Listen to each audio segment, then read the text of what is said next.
Pakistan naval academy میں 124ویں midship اور 32ویں کمیشن کورس کی passing out parade. Commander royal Bahrain naval force rear admiral Ahmed Mohammed Ibrahim Al Bin Ali اس پروقار تقریب کے مہمان خصوصی ہیں۔ Chief of the naval staff admiral Naveed Ashraf نے مہمان خصوصی کا استقبال کیا۔ پریڈ کے دوران کیڈٹس نے پاک بحریہ کے سربراہ ایڈمرل نوید اشرف کو سلامی دی، جبکہ بحرین کے rear admiral Ahmed Mohammed Ibrahim Al Bin علی نے پریڈ کا معائنہ کیا۔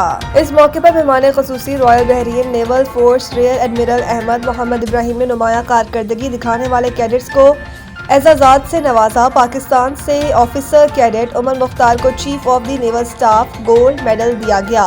عراق سے officer cadet Alzubi Fahad Hussam Farid کو chief of the naval staff gold medal دیا گیا۔ مڈ شپ مین شہاب احمد کو اکیڈمی ڈگری دی گئی۔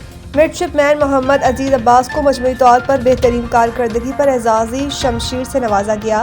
Commandant Pakistan naval academy commodore Zia ur Rahman نے اس موقع پر کہا کہ پاکستان نیول اکیڈمی قابل فخر ادارہ ہے۔ دختر مشرق بے نظیر بھٹو کی 18ویں برسی، جیالوں کی گھڑی خدا بخش آمد، جگہ جگہ استقبالیہ کیمپ قائم۔ خاتون اول آصفہ بھٹو نے فریال ٹالپور کے ساتھ بے نظیر بھٹو کے مزار پر حاضری دی۔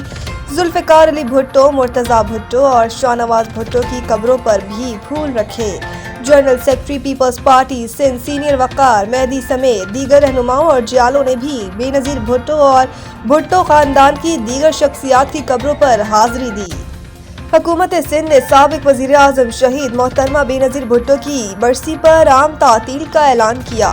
وزیر اعظم آزاد کشمیر فیصل ممتاز راٹھوڑ نے بھی شہید بے نظیر بھٹو کی برسی کے موقع پر آج آزاد کشمیر میں عام تعطیل کا اعلان کر دیا۔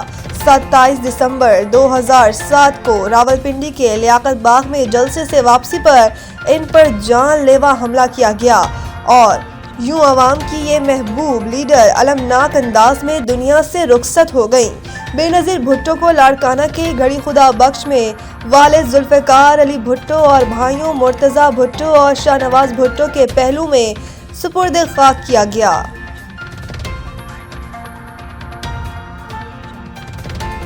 چیئرمین پی ٹی آئی نے وزیر اعظم سے مذاکرات اور ملاقات کے دعوے کو مسترد کر دیا۔ بیرسٹر گوہر نے وزیر اعظم کے کوآرڈینیٹر اختیار ولی خان کے مذاکرات سے متعلق بیان پر رد عمل دیتے ہوئے کہا کہ گزشتہ 10 دنوں یا پورے سال میں وزیر اعظم سے ان کا کوئی رابطہ نہیں ہوا۔ اگر رابطہ ہوا یا انہوں نے کوئی رابطہ کیا تو عوام کو ضرور بتائیں گے۔ انہوں نے مزید کہا کہ بات چیت ایک اہم معاملہ ہے، مذاکرات پر غیر سنجیدہ گفتگو نہ کریں تاکہ حالات مزید خراب نہ ہوں۔ واضح رہے کہ گزشتہ روز اختیار ولی خان نے دعویٰ کیا تھا کہ 10 روز میں بیرسٹر گوہر نے 3 مرتبہ وزیر اعظم سے مذاکرات کے لیے منت کی تھی۔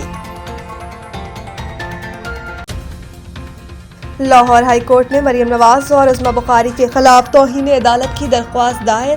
درخواست شہری منیر احمد نے اظہر صدیق ایڈوکیٹ کی وساطت سے دائر کی۔ درخواست میں موقف اختیار کیا گیا کہ پنجاب پراپرٹی آنرشپ ایکٹ سے متعلق عدالتی حکم پر تنقیدی بیانات توہین عدالت کے زمرے میں آتے ہیں۔ پراپرٹی قانون کی معطلی پر بیانات سے عدلیہ کی ساکھ متاثر ہوئی۔ درخواست میں مزید کہا گیا کہ وزیر اعلیٰ پنجاب کے بیانات نے عدالت کو متنازع بنانے کی کوشش کی۔ عدالتی حکم کو لینڈ مافیا کے حق میں قرار دینا سنگین الزام ہے۔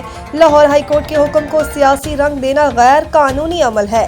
درخواست گزار نے کہا کہ اعلیٰ عہدیداران کے بیانات سے عدالتی عمل متاثر ہو سکتا ہے، لہٰذا مریم نواز اور عظمیٰ بخاری کو توہین عدالت کا شکست نوٹس جاری کیا جائے۔ لاہور ہائی کورٹ وزیر اعلیٰ پنجاب مریم نواز اور عظمیٰ بخاری کے خلاف توہین عدالت کی کارروائی کرے۔ پنجاب میں دھند کے ڈیرے، راستے گم، موٹر ویز کئی جگہ سے بند۔ پنجاب کے مختلف شہروں میں شدید دھند نے ڈیرے ڈال رکھے ہیں، جس کے باعث حد نگاہ بری طرح متاثر ہو رہی ہے۔ صبح اور رات کے اوقات میں دھند کی شدت میں اضافہ دیکھنے میں آ رہا ہے، جس کی وجہ سے معمولات زندگی کے ساتھ ساتھ ٹریفک کی روانی بھی متاثر ہو رہی ہے۔ دھند کے باعث کئی اہم شاہراہوں اور موٹر ویز پر سفر کرنا خطرناک ہو گیا ہے۔ موٹر وے پولیس کے مطابق حفاظتی اقدامات کے تحت موٹر وے M2 کو لاہور سے ہرن مینار تک ہر قسم کی ٹریفک کے لیے بند کر دیا گیا ہے۔ اسی طرح موٹر وے M3 فیض پور سے جڑاوالا تک، جبکہ موٹر وے M11 لاہور سے سیالکوٹ تک بند کر دی گئی ہے۔ موٹر وے پولیس کا کہنا ہے کہ دھند کے باعث حد نگاہ بعض مقامات پر چند میٹر تک محدود ہو گئی ہے، جس سے حادثات کا خطرہ بڑھ سکتا ہے۔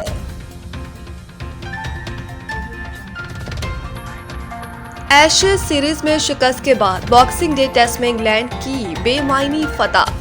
تفصیلات کے مطابق میلبورن میں کھیلے گئے باکسنگ ڈے ٹیسٹ میں انگلینڈ نے 175 رنز کا ہدف 6 وکٹوں کے نقصان پر حاصل کر لیا۔